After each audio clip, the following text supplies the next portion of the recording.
الرحیم السلام علیکم اسٹوڈنٹس، آج ہم فقہ اسلامی کے دوسرے ماخذ حدیث و سنت کے بارے میں پڑھیں گے۔ اللہم صلی علی محمد و علی آل محمد واصحابہ وبارک وسلم۔ فقہ اسلامی کا دوسرا ماخذ حدیث و سنت رسول اللہ صلی اللہ علیہ وآلہ وسلم ہے۔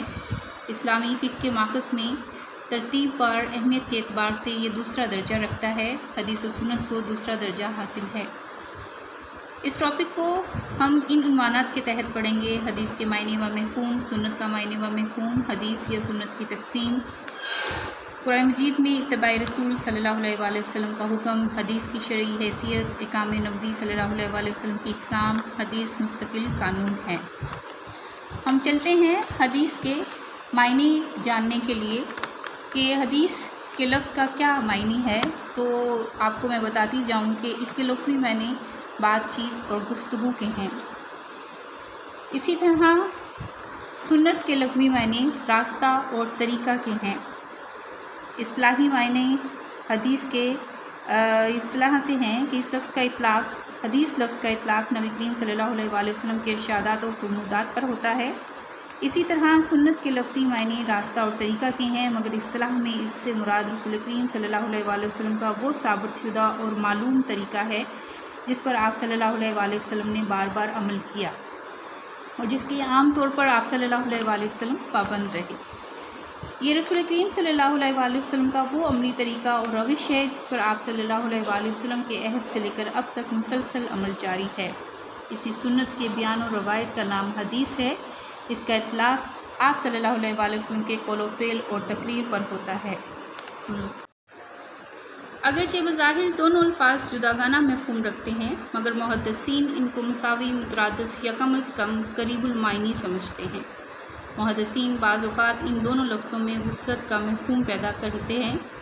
حدیث اور سنت کو خبر اور اثر کے الفاظ کے ہم معنی قرار دیتے ہیں۔ حدیث اور سنت کی تقسیم کچھ اس طرح سے ہے، یا آپ یہ سمجھ لیجئے کہ حدیث کی کتنی اقسام ہیں۔ حدیث کی 3 اقسام ہیں: حدیث قولی، حدیث فعلی اور حدیث تقریری۔ حدیث قولی آپ صلی اللہ علیہ وآلہ وسلم کا فرمان مبارک ہے۔ آپ صلی اللہ علیہ وآلہ وسلم نے جیسے فرمایا، انما الاعمال بالنیات، کہ بے شک اعمال کا دار و مدار نیتوں پر ہے۔ تو اسٹوڈنٹس، شرعی احکام سے متعلق آپ صلی اللہ علیہ وآلہ وسلم کا کسی موقع پر ارشاد کیا ہوا فرمان مبارک حدیث قولی کہلاتا ہے۔ اسی طرح حدیث فعلی آپ صلی اللہ علیہ وآلہ وسلم کا عمل مبارک ہے۔ مثال کے طور پر نماز کی ادائیگی، حج کی ادائیگی یا صیام کا طریقہ، روزوں کا طریقہ، یہ سب آپ صلی اللہ علیہ وآلہ وسلم کا عمل مبارک ہے۔ تو عبادات اور معاملات سے متعلق آپ صلی اللہ علیہ وآلہ وسلم کے افعال مبارکہ حدیث فعلی کہلاتے ہیں۔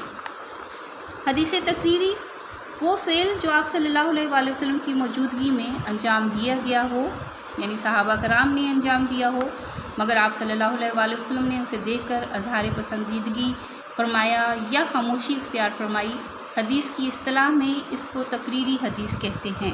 جس طرح حدیث کے مفہوم میں قول و فعل شامل ہیں، اسی طرح آپ صلی اللہ علیہ وآلہ وسلم کا سکوت بھی مفہوم حدیث میں داخل سمجھا جائے گا۔ حدیث تقریری کی مثال وہ روایت ہے جو حضرت خالد بن ولید کے بارے میں بیان کی گئی ہے کہ ایک بار وہ آپ صلی اللہ علیہ وآلہ وسلم کے سامنے گو کا گوشت کھا رہے تھے اور آپ صلی اللہ علیہ وآلہ وسلم خاموش تھے، لیکن جب وہی گوشت خدمت نبوی صلی اللہ علیہ وآلہ وسلم میں پیش کیا گیا تو آپ صلی اللہ علیہ وآلہ وسلم نے تناول فرمانے سے انکار کر دیا۔ جب صحابہ کرام نے دریافت کیا تو آپ صلی اللہ علیہ وسلم نے جواب فرمایا کہ یہ حرام تو نہیں ہے، مگر چونکہ میرے وطن عرب میں نہیں پائی جاتی اس لیے مجھے طبعاً اس سے کراہت ہے۔ تو اسٹوڈنٹس، آپ جان چکے ہوں گے کہ حدیث کی 3 اقسام ہیں: حدیث قولی، حدیث فعلی اور حدیث تقریری۔ میں رپیٹ کر دوں، آپ صلی اللہ علیہ وآلہ وسلم کا فرمانا حدیث قولی ہے۔ آپ صلی اللہ علیہ وآلہ وسلم کا کوئی کام کرنا آپ کا عمل مبارک ہے جو حدیث فعلی ہے، اور آپ صلی اللہ علیہ وآلہ وسلم کا کسی عمل کو دیکھ کر خاموش رہنا، آپ کا سکوت جو ہے وہ حدیث تقریری کہلاتا ہے۔